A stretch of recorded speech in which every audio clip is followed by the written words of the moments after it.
तो यूसुफ, आप हमें बता सकते हैं कि आपने पाकिस्तान में क्या पढ़ा हुआ है? दूसरे साल की फ़ी होती है अराउंड 10-11,000 डॉलर्स। ओके, तो आपने तो कनाडा में क्या पढ़ा? जब आपने अपना पहला कोर्स किया वो कौन सा था आपका?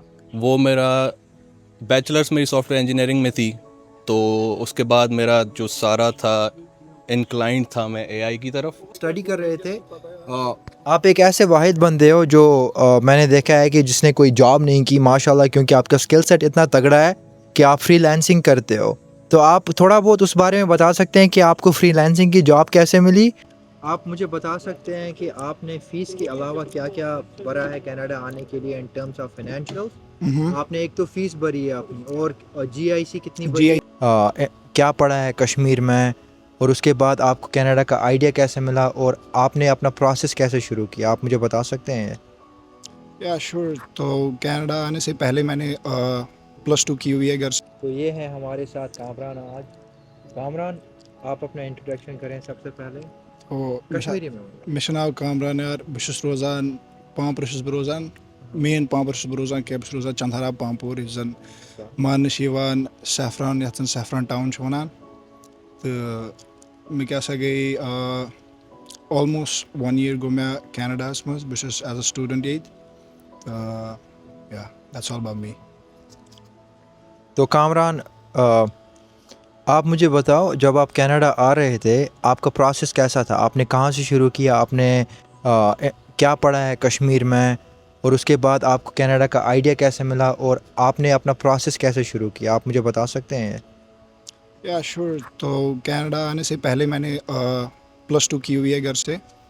मेरा जो ये था, मैंने नॉन मेडिकल से ये +2 की हुई है।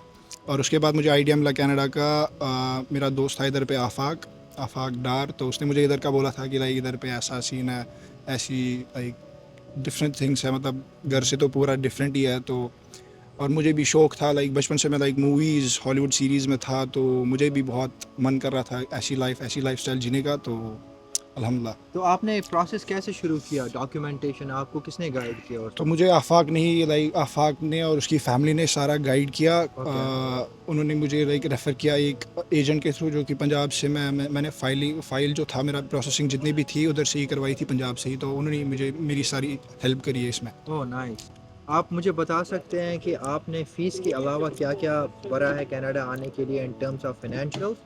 आपने एक तो फ़ीस भरी है अपनी, और जीआईसी कितनी भरी है, फ़ीस कितनी भरी है? तो जीआईसी मैंने भरी हुई है $20,000। वो और कितने आईएनआर कितने हुए वो? वो होते हैं आई गेस 11 लाख के अराउंड, आई गेस। वो हुई आपकी जीआईसी, और फीस जीआईसी आपका कितना और था? फ़ी थी मेरी $17,600, एक साल के लिए थी। ओके। और वो होता है, वो भी कुछ around I don't know, may be 9 lakh something. Okay. और मैं ऊपर से मैं अपने साथ $5,000 लेके आया था, और पता नहीं वो कितने होते हैं। रूम्स वगैरह के लिए, हाँ हाँ हाँ, बाकी उसके जो लिए खर्चा आपका? बाकी खर्चे के लिए मैंने $5,000 लेके आया था ओके। मैं। एक और क्वेश्चन आपसे, आपने यहाँ पे पहला आपका कोर्स कौन सा था जो आप अभी पढ़ रहे हो, और दूसरा कोर्स कौन सा है आपका? पहला कोर्स जो मेरा था वो था कंप्यूटर सिस्टम्स टेक्नीशियन। बहुत अच्छा कोर्स है, इजी पीजी कोर्स है, और बहुत ज़्यादा हेल्प होगी इस कोर्स से। तो चलिए, शुक्रिया आपका आफाक। अब करते हैं हम आफाक जो हैं ये कश्मीर से हैं, आप इंडिया बोल सकते हो। तो अब हम करेंगे यूसुफ से बात, जो कि यूसुफ हैं ये पाकिस्तान से हैं। तो यूसुफ से पूछते हैं कि इनकी जर्नी सो फार कैसे रही है और ये कैसे कनाडा पहुँचे। तो यूसुफ, आप हमें बता सकते हैं कि आपने पाकिस्तान में क्या पढ़ा हुआ है, और फिर आपका कनाडा आने का प्लान कैसे बना? सबसे पहले आप ये बताएं। मेरा पाकिस्तान में मैंने सॉफ्टवेयर इंजीनियरिंग की है ओके। नस्ट से। अगर कोई भी पाकिस्तान से है तो उसको पता होगा इसका। और उसके बाद कुछ साल मैंने जॉब की, लेकिन पाकिस्तान के जो हालात हैं तो उस हिसाब से निकलना ही सबसे बेहतर था। और यहाँ पे आने का मकसद सिर्फ एक ही है, जल्द से जल्द मिलियनियर बनो और स्पोर्ट्स कार्स लो और मोनाको शिफ्ट हो जाओ। माशाल्लाह माशाल्लाह, ये आइडिया मुझे बहुत पसंद आया, और हमारे भी यही आइडियाज़ हैं। लेकिन मैं आपसे पूछता हूँ कि आपका प्रोसेस ओवरऑल कनाडा, जब आप पाकिस्तान में थे तो कैसा रहा? मतलब आपने अप्लाई किया, उसके बाद आपने आईएलटीएस दिया, आपकी फ़ाइनेंशियल सिचुएशंस, मतलब इन द सेंस के आपने जीआईसी पे किया है, आपका जो कोर्स का फ़ी है आपने एक बार दोनों कोर्स का पे किया या फिर एक कोर्स का पे किया?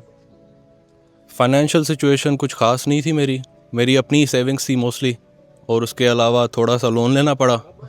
उसके बाद जो प्रोसेस था वो मेनली कंसल्टेंट्स जो हैं पाकिस्तान में, तो आपने जीआईसी पे किए या नहीं? जीआईसी पे की है। जो $10,000 थी उस टाइम वो पे की है, कैनेडियन डॉलर्स। और उसके अलावा मेरा जो कोर्स था वो 2 साल का ही था, तो मुझे 1 साल की पूरी फ़ी पे करनी पड़ी थी, अराउंड 18 to तो 19,000 आपने एक डॉलर। साल की फ़ी पे की, जीआईसी पे किया, उसके बाद कनाडा आए और फिर आपने दूसरे साल की फ़ी यहाँ पे पे की। यहाँ पे की दूसरे साल की फ़ी होती है अराउंड 10-11,000 डॉलर्स। ओके, तो आपने कनाडा में क्या पढ़ा? जब आपने अपना पहला कोर्स किया वो कौन सा था आपका? वो मेरा बैचलर्स मेरी सॉफ्टवेयर इंजीनियरिंग में थी, तो उसके बाद मेरा जो सारा था इंक्लाइंड था मैं एआई की तरफ। ओके, तो फिर मैंने 2 साल का आर्टिफिशियल इंटेलिजेंस का कोर्स किया माशाल्लाह। यहाँ से। तो मीनवाइल जब आप स्टडी कर रहे थे आप एक ऐसे वाहिद बंदे हो जो मैंने देखा है कि जिसने कोई जॉब नहीं की माशाल्लाह, क्योंकि आपका स्किल सेट इतना तगड़ा है कि आप फ्रीलांसिंग करते हो। तो आप थोड़ा बहुत उस बारे में बता सकते हैं कि आपको फ्रीलांसिंग की जॉब कैसे मिली, और मीनवाइल जब आप पढ़ाई कर रहे थे तो आप मतलब कैसे काम कर रहे थे? अच्छा, अगर आप अभी कनाडा आ रहे हो और यहाँ पे कनाडा के जो हालात हैं, आपको अभी पार्ट टाइम जॉब्स ही मुश्किल से मिलेंगी, फील्ड की जॉब्स तो दूर की बात है।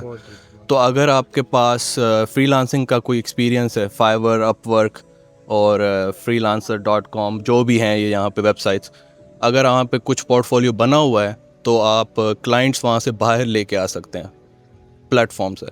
तो अगर वो आपके परमानेंट क्लाइंट्स बन जाते हैं तो वो फिर आपके साथ डायरेक्ट हो जाते हैं ईमेल पे तो या आपको रेपो बनाना पड़ता है। तो पोर्टफोलियो बना लिया, उसके बाद क्लाइंट्स आ गए, ओके, उसके बाद आप उनके साथ डायरेक्ट काम कर सकते हैं यहाँ से बैठ के।